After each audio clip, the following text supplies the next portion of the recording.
પાટણ શહેરને પીવાનું શુદ્ધ પાણી પૂરું પાડતા ખાન સરોવરમાં ઓછા પાણીને લઈને હજારો માછલીઓ મરી ગઈ હોવાના દ્રશ્યો સામે આવ્યા છે.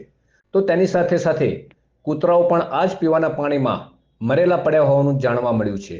ત્યારે પાટણ શહેરની પ્રજા પાટણ નગરપાલિકા દ્વારા આપવામાં આવતું પીવાનું શુદ્ધ પાણી પીતા પહેલા આ દ્રશ્ય અચૂક જોઈને જ પાણી પીવા માટે અનુરોધ કરવામાં આવ્યો છે. ત્યારે પાટણ નગરપાલિકા તંત્ર દ્વારા ખાન સરોવર ખાલી થયું ત્યારે તેની કોઈ પણ પ્રકારની દેખરેખ ન રાખતા આજે અસંખ્ય માછલીઓના હાડપિંજર પાણીમાં તરતા જોવા મળી રહ્યા છે. અને આ જ પીવાનું પાણી પાટણ નગરપાલિકા દ્વારા શહેરીજનોને આપવામાં આવી રહ્યું છે. ત્યારે શહેરીજનોના આરોગ્ય સામે ભયંકર ખતરો ઊભો થવા પામ્યો છે.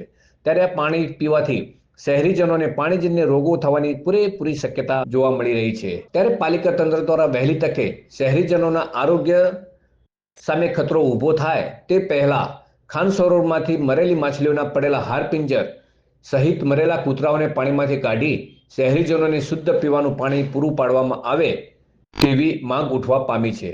ત્યારે શાસક પક્ષના ડોક્ટર નરેશભાઈ દવેએ હાલ ખાન સરોવરમાંથી શહેરીજનોને આપવામાં આવતું પીવાનું શુદ્ધ પાણી ડોહળાસવાળું અને મૃત માછલીઓના હાડપિંજરવાળું પાણી આવતું હોવાથી શહેરીજનોને પીવાનું પાણી ઉકાળીને પીવા અનુરોધ કર્યો હતો.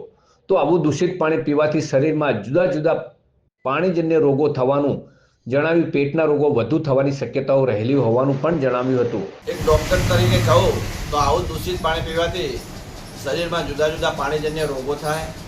ખાસ કરીને આ પાણી પીવાથી પેટના રોગો વધારે થવાની શક્યતા રહે છે.